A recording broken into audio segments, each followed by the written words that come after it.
Hello everyone. This is my Teach One presentation on procedures and nested queries. This is for class HAP 671. Today I'll be talking about procedures and nested queries, as well as providing some examples from lectures. Moving on to our first slide. Procedure in SQL is also known as stored procedure. The procedure is a group of SQL statements that are pre-compiled and stored in a database. It is reusable block of prepared SQL code that can be saved and used later, reducing the need of writing the SQL code over and over. And it also helps in code organization rather than having multiple codes. Moving on to the next slide, we have basic syntax for creating the procedure.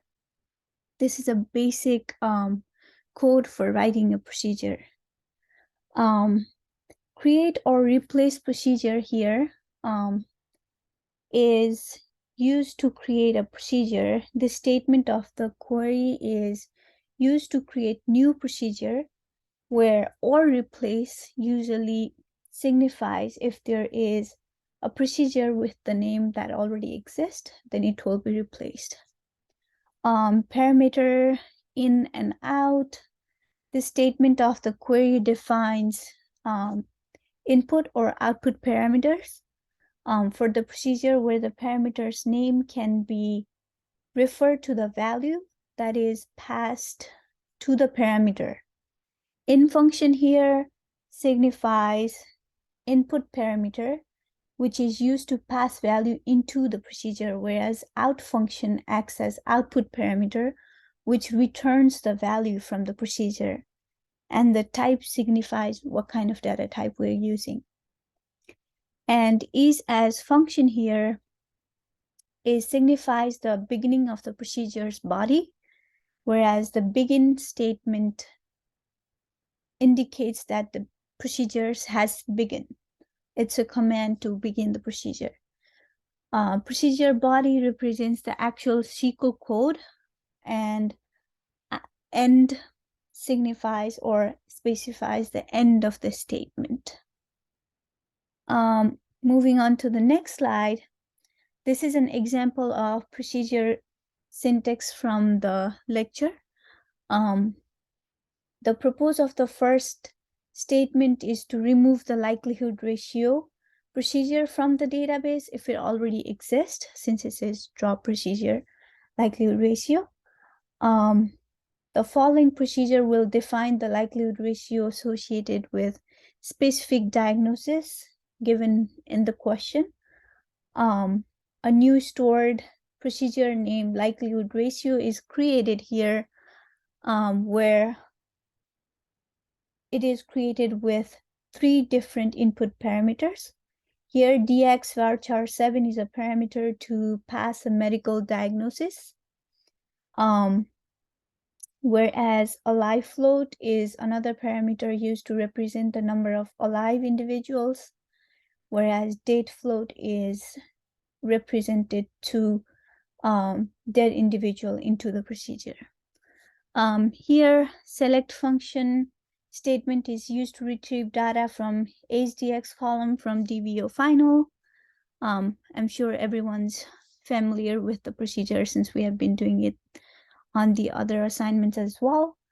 The DX column is based on whether the ICD-9 value cast as varchar 7 matches the input parameter of DX. The dead column is based on whether the age at death column is not null, and the result is stored in our temporary table, temp1. Another select statement is used here, and it is used to calculate the likelihood ratio based on the data stored into temporary table, temp1, with 3 different scenarios here, and so these are 3 different scenarios, and this statement ends with like I mentioned in the slide above, it ends with the end statement. On the next slide, we have nested query. Nested query is also known as subquery, is a SQL query that is placed within another query, and it allows us to use the results of the one query as input or any condition for another query, and helps break down the complex problems or like complexity of the queries into more manageable statements. So moving on to the next slide, this is a part from a lecture. It is the start of the outside code, signifies the beginning of the outside query, which contains the nested query followed by subquery in parentheses, which is inner code, like it's mentioned here.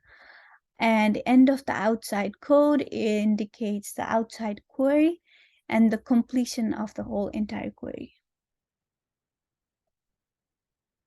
On the next slide, we have another example of nested query from lecture. The purpose of this nested query or subqueries is to find patients with hypertension diagnosis and compare the ages.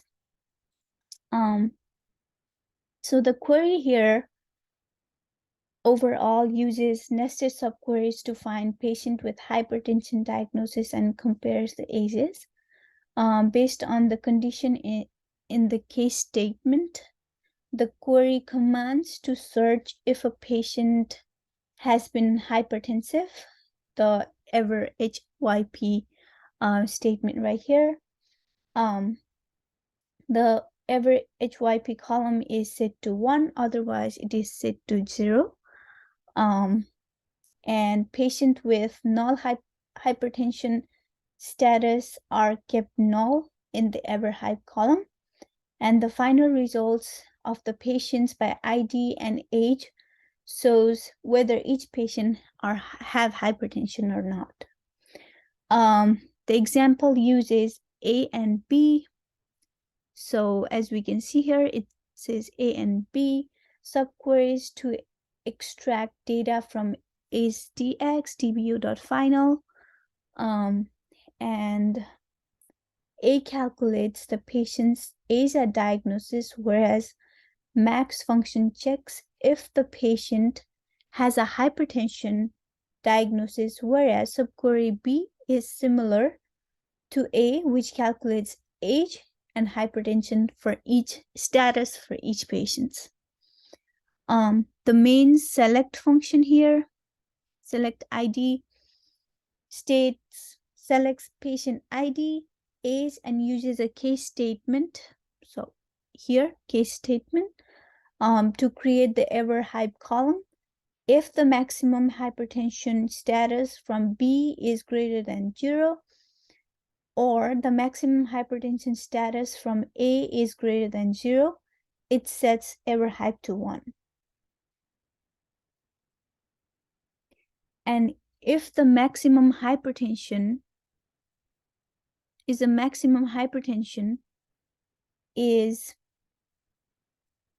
null, if the maximum hypertension status from A is greater than 0, it says ever hype to be 1. If the maximum hypertension status is null, then it says ever hype to null. In all the other cases, ever hype will be ended as 0. The main subquery that joins, the main query that then joins A and B using inner join function. The where statement filters the results to only include cases where the floor ages from A is greater than B. The final group by statement groups the result by patient ID. And it divides the age as well. So that is all. These are my references. My two other fellow classmates will be talking about our lecture, our assignment for procedures and nested queries. And I hope I was able to help you understand a bit more about procedures and nested query. Thank you.